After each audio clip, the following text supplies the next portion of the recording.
Good morning, everyone. I hope you are all well and adjusting to this new normal that we're experiencing. I trust that you are limiting your ventures out of your home, and limiting your contact with people. And this video message is one way that we are limiting our contacts with people. I don't really like it, but what else can we do? I remember I had what they call telemedicine and a doctor's appointment. I believe it was late last week. After 3 tries, I was able to connect with the doctor, and it wasn't my fault, because the system on the other end, that is the doctor's system, is apparently not a robust system, and it went down on 2 days. And I was here scrambling to connect. They told me I did not have the right platform, etc., and my computers were too old, my iPhones were too old. And my only remark on that was that observation was that it's not patient friendly. My blood pressure must have shot up, because I hate to waste people's time, and they didn't give me any discount for that. But at any rate, and when I finally connected with the doctor, I couldn't see him. He could see me, but I couldn't see him. And he commented on my COVID-19 haircut. And he didn't have much hair, he said. And I wouldn't be able to recognize him if I passed him on the street. But anyway, be that as it may, I believe on October 5th that the Buddhist temple of Marin, broadcasted my talk on the mandate of heaven. I also asked that they released or published, I guess that's the word for publish now, release my essay on which my talk was based.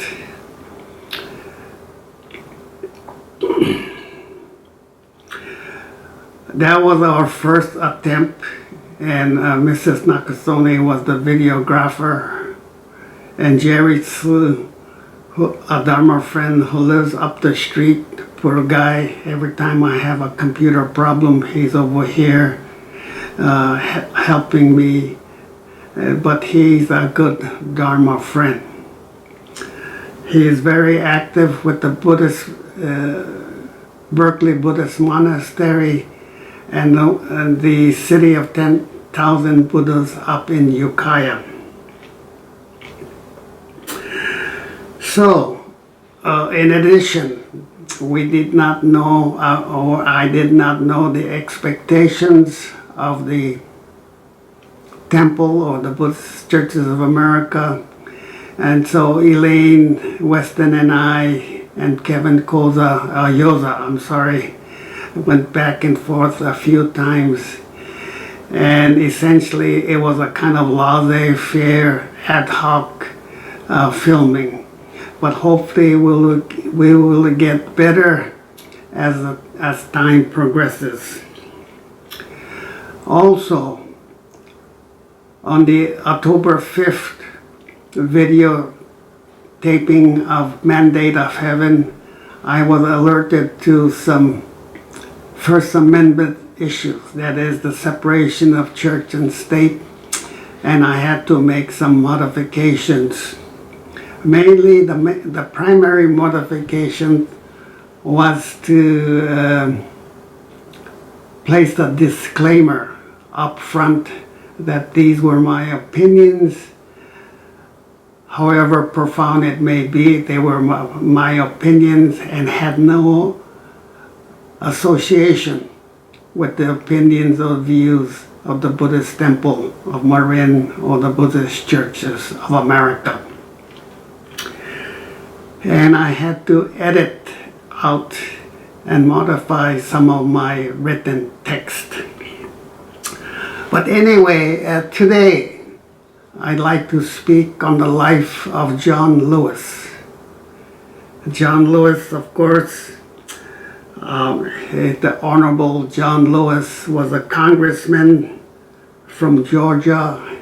He's a civil rights leader. He joined his ancestors on 17th of July 2020. And cognizant of his departure, he penned an article called "Together You Can Redeem the Soul of Our Nation," urging good trouble, necessary trouble, to write the next chapter of the great American story. In this short op-ed piece, he shared his vision of human rights, his embrace of nonviolence, his views, his moral urgency, and other aspirations. The tenor of his essay is without rancor. It is imbued with wisdom, honed by years of struggle for justice, peace, and it is above all else filled with optimism. I think we as Asian Americans and other minorities can empathize and sympathize with his efforts and with his vision.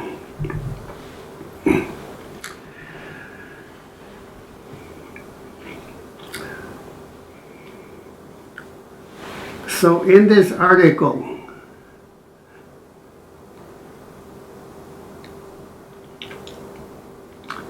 he states, democracy is not a state, it is an act. And each generation must do its part to help build what we call the beloved community. A nation and a world society at peace with itself. His words, these words, an almost religious adoration of the democratic experiment of the USA, remind us that we must all contribute to the life of our country and help it to fully live up to its founding ideals. Like Martin Luther King, John Lewis had a dream. He had a dream of a country, that is our country, free from racial discrimination and hatred and bigotry, a country of equal opportunity and equal justice. To this end, he said,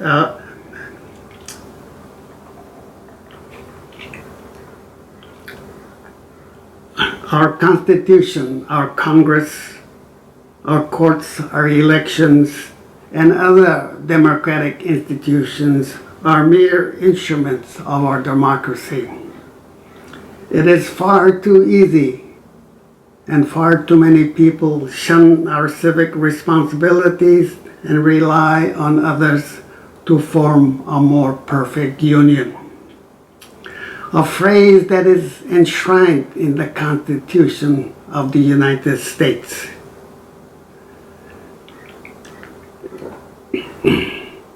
In a clear reference to the words immediately following these words, follows the unfinished project of nation building.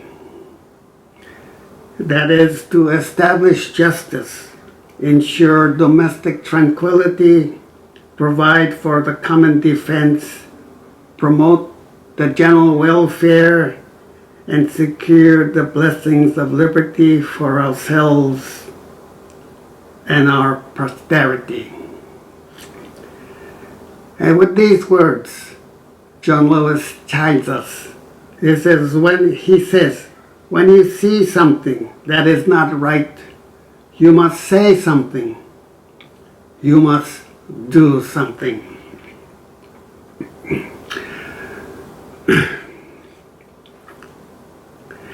If we cherish our country and if we cherish our experiment with democracy, we must vote. We must serve as jurors. We must speak out at city council meetings to give life to our cherished democratic ideals. And in this way, we can bequeath to our children and grandchildren, our friends and neighbors,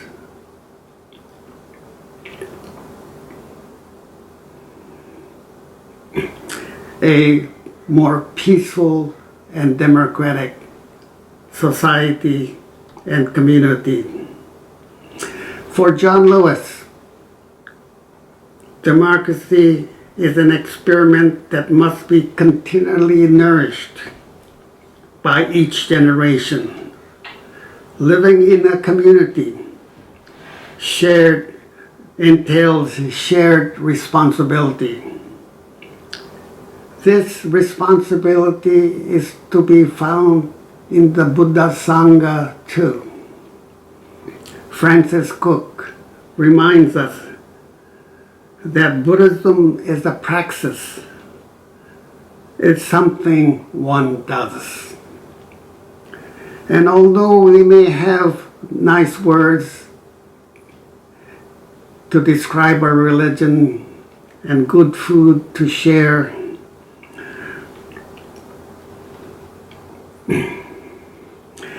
Buddhism ultimately is a way of life. It is the way of life that leads from ignorance to the wisdom of enlightenment, and incumbent on all Buddhists, whether on the way to enlightenment or ensuring the benefits of enlightenment to all beings. We must work to relieve all beings from their sufferings.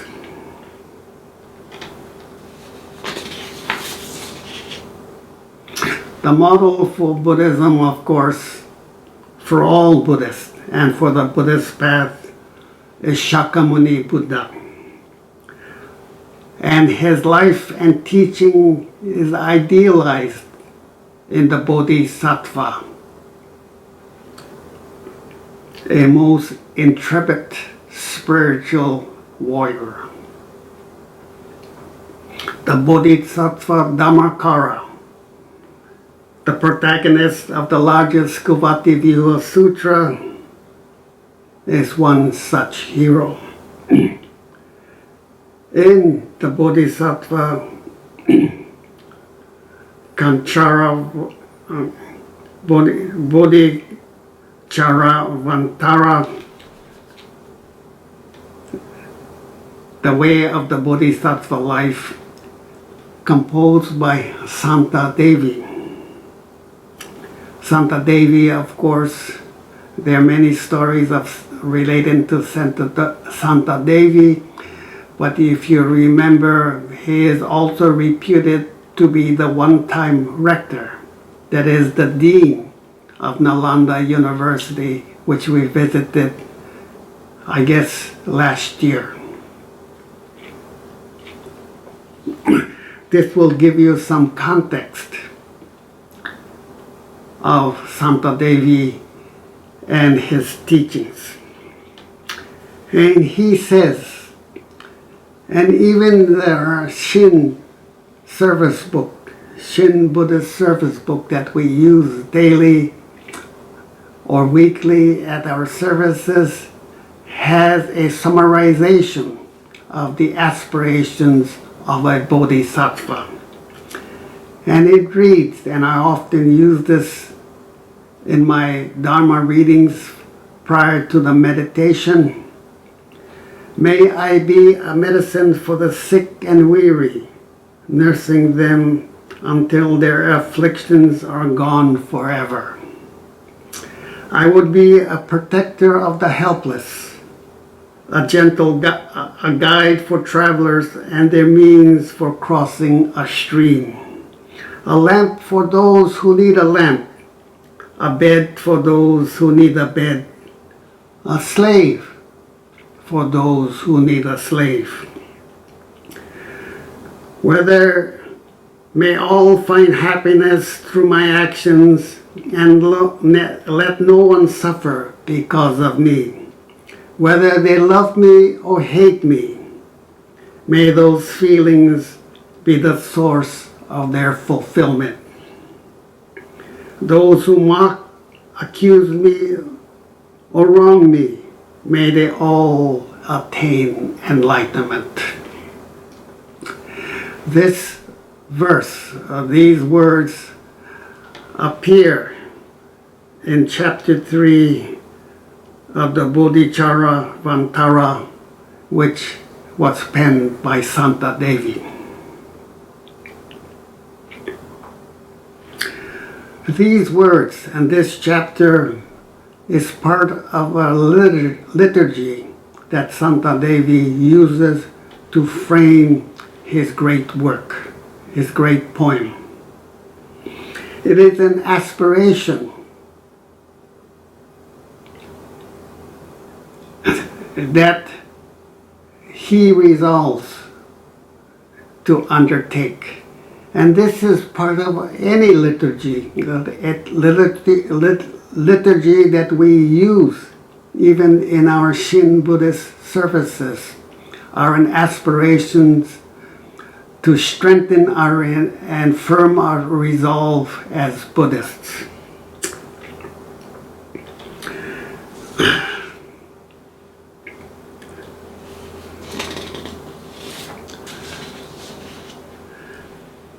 In chapter 3, as in all service format, even our own, Santa Devi proclaims some soaring aspirations.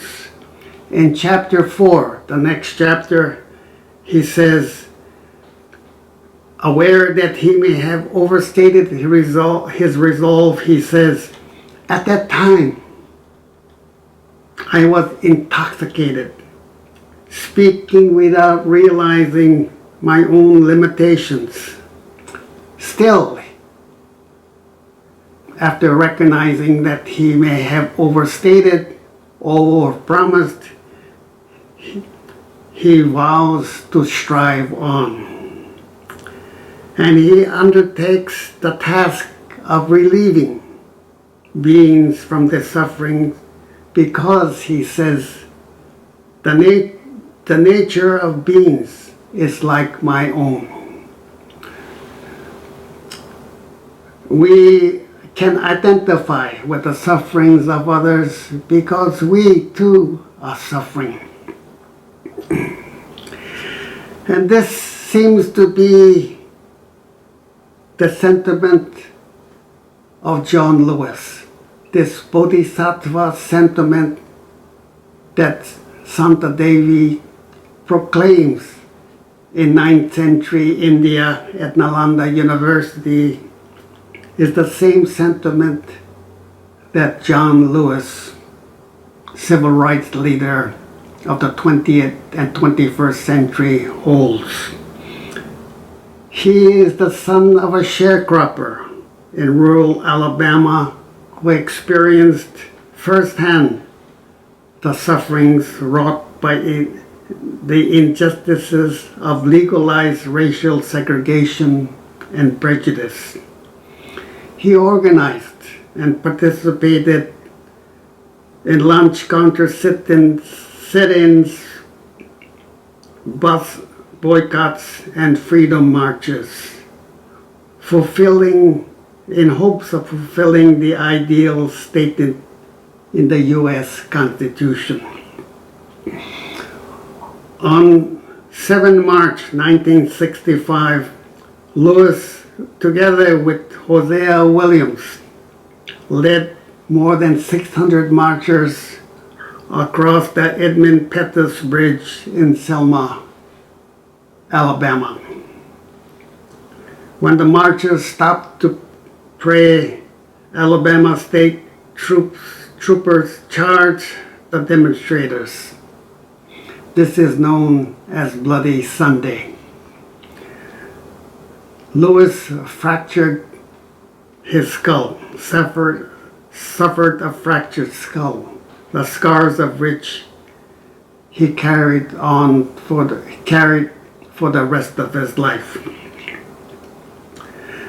And on 7 June 2020, a day before he entered the hospital, John Lewis visited Black Lives Matter Plaza, formerly Lafayette Square, to see for himself, he writes, that after many years of silent witness, the truth is marching on.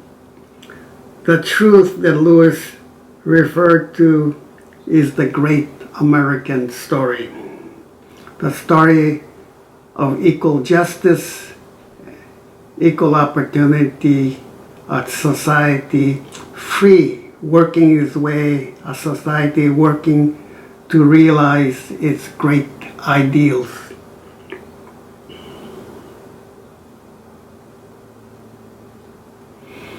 Lewis's last words portray no bitterness, no call for revenge.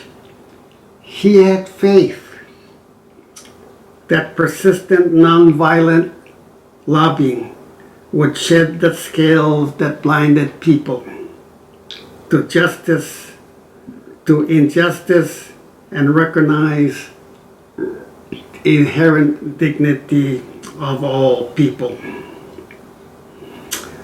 The tenor of Lewis's essay exhibits the hallmark of a mature individual, a quality reminiscent what we call a kyogai. Kyogai ordinarily means or refers to a person's socio-economic status. But in Japanese Buddhist calligraphy, kyogai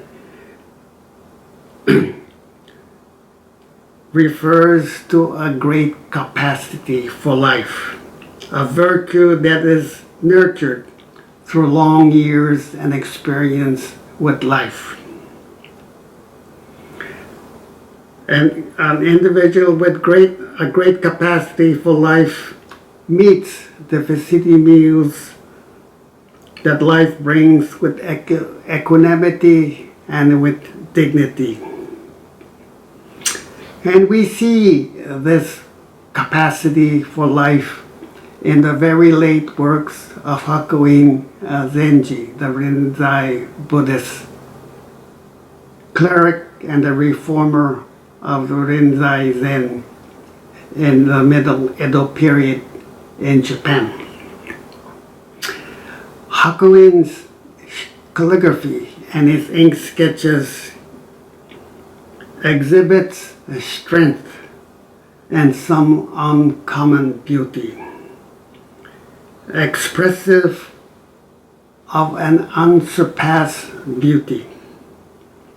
The tone of John Lewis's op-ed essay reveals a personality replete with formidable strength. He spent a lifetime trying to dismantle racial segregation and the inequities it generates. Towards the end of his essay, Lewis writes, "In my life, I have done all I can to demonstrate the way of peace. The way of love and nonviolence is the more excellent way." These words are without regret. His karmic energy spent, the Honorable John Lewis has taken a great leap, trusting that his peace-loving successors will carry on. And toward the end of the essay, he writes, "When historians pick up their pens to write the story of the 21st century, let them say that it was your generation who laid down the heavy burdens of hate at last, and that peace finally triumphs over violence and aggression and war." John Lewis spent a lifetime to form a more perfect union. His efforts are indeed worthy of the Bodhisattva's dedication to relieve suffering. Invoking Manjushri, Santa Devi states, "As long as space abides, and as long as the world abides, so long may I abide, destroying the sufferings of the world." This line, or this verse in chapter 10, the last chapter of Santa Devi's great poem, is a favorite of the Dalai Lama, and it can be heard. He evokes this line quite often. Thank you for your attention. We miss seeing you. Sayaka too, she missed seeing you. And we haven't seen her for quite a while ourselves. Although we communicate from time to time regularly, actually quite regularly over the telephone, but we have not seen each other since the beginning of summer. So hopefully this pandemic will ease and we can break bread together. Gassho. Namo Amida Buddha. Namo Amida Buddha. Namo Amida Buddha.